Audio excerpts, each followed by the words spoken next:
In Italy's draft budget bill for 2026, one particular line has drawn a fair bit of attention and international scrutiny. Namely that, quote, the gold reserves managed and held by the Bank of Italy belong to the state, in the name of the Italian people.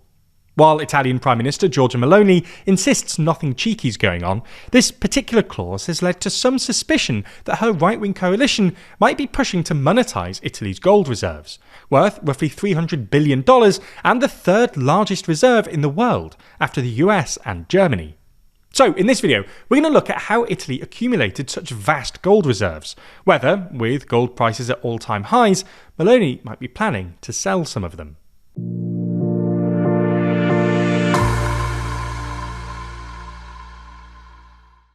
Let's start by explaining why Italy has such vast gold reserves in the first place. Following the end of World War II, Nazi forces, aided by Italy's own fascist regime, seized 120 tons of Italy's gold reserves to fund the war, and by the war's end, these had dwindled to around 20 tons. Following the war, aided by the US Marshall Plan that gave billions of dollars for economic recovery and post-war reconstruction, the country entered a period of prosperous growth and economic recovery, dubbed as the period of the Golden Age and an economic miracle.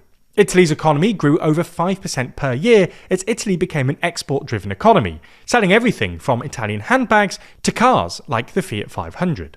With dollars flowing in from export revenues and US financial aid, Italy, like other Western countries, moved to convert some of these newfound dollar reserves to gold, largely viewed as a safeguard to signal financial discipline to foreign investors, strengthen confidence in the lira, which was quite weak at this point, and provide insurance against any future financial shocks. Soon, gold holdings had climbed to 1,400 tons by 1960, which included 3/4 of the seized gold, which it was able to recover in 1958. However, in the 1980s, the Italian economy took a turn for the worst. To prop up growth, the Italian government began to borrow unsustainable amounts of money. National debt ballooned from 59% of GDP in 1980 to 123% at the end of 1994, more than double that of France and Germany. As a percentage of GDP, Italy's debt servicing cost rose from basically nothing in 1970 to 4% of GDP in 1980, and then about 10% in 1990.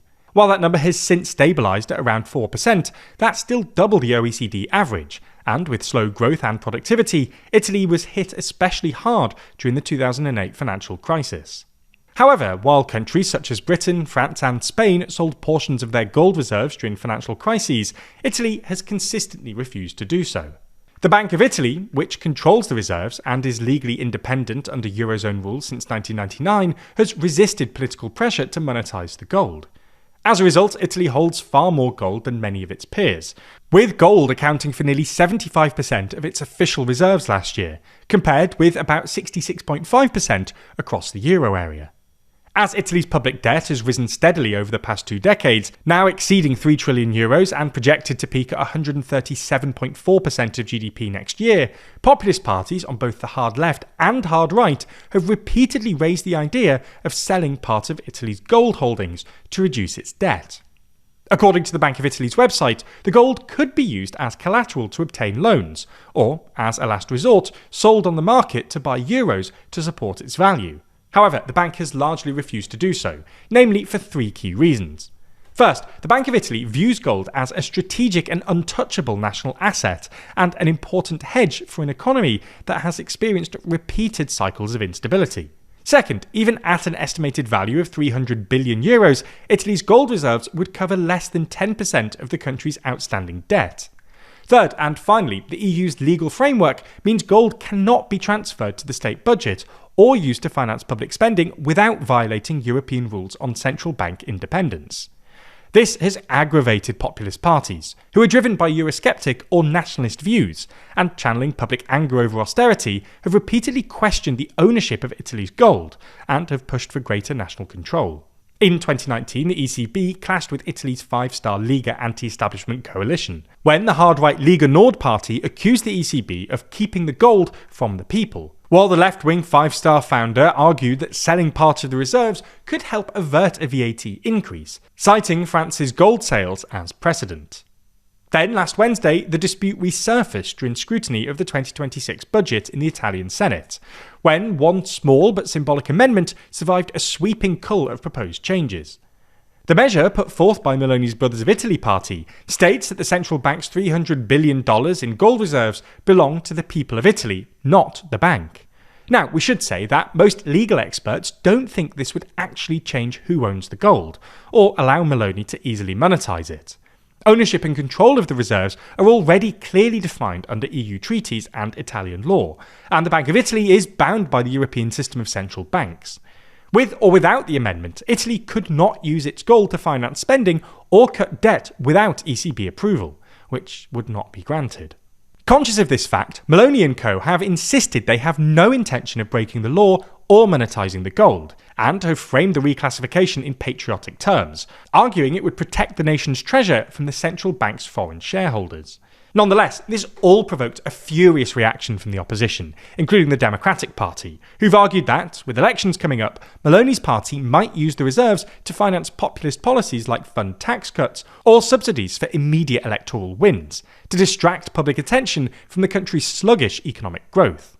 There's also the concern that dipping into the gold reserves would deprive future Italians of a crisis buffer, and it wouldn't be a good look for Meloni, who's built her political platform on a hard-won image of fiscal conservatism.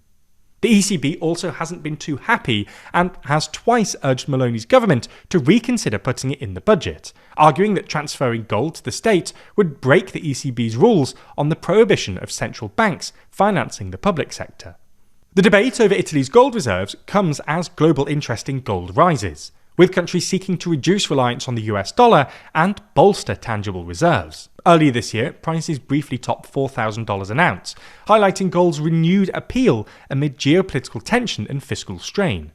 Against this backdrop, the long-running question of who owns Italy's gold, as well as whether Italy should repatriate its gold, currently stored in the US, is likely to grow more intense in the years ahead. We're taking a break from regularly posting over the festive period, but if you did want more from TLDR, then check out our magazine Too Long, which is also available as a digital edition, so you can start reading instantly. Obviously, the cover story is called The New Middle East, but there's much more than that, with full sections dedicated to UK, EU and global news. The EU section includes our interview with fellow creator Money and Macro, where we discuss how to fix the European economy, Macron's fall from grace, and how Albania has implemented an AI minister.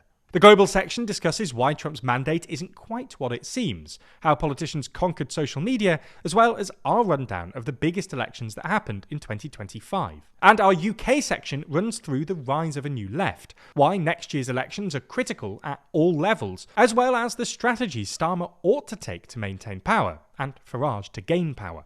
Digital and physical editions are available right now, with physical editions shipping in the new year and digital copies being sent straight to your inbox. Subscribers to Too Long automatically get 20% off every copy as long as they stay subscribed. But as a special end-of-year offer, you can get an additional 30% off your first issue if you use code December25 at checkout. Find out more by heading to toolong.news or by clicking the link in the description.